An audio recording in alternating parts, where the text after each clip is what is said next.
Assalamualaikum warahmatullahi wabarakatuh.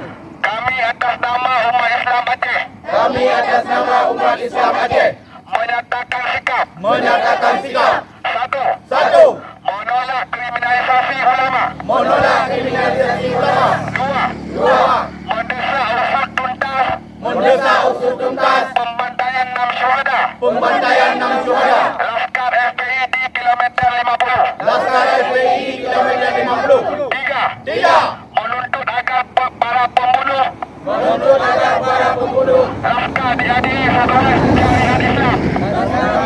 sesuai syariat Islam atau hukum kisas.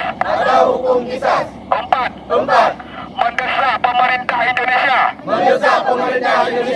tidak semena-mena terhadap aktivis Islam. Lima, negara menegakkan keadilan di bumi NKRI. Takbir. Takbir. Takbir. Allahumma shalli ala Muhammad. اللهم صل وسلم وبارك عليه وعلى آله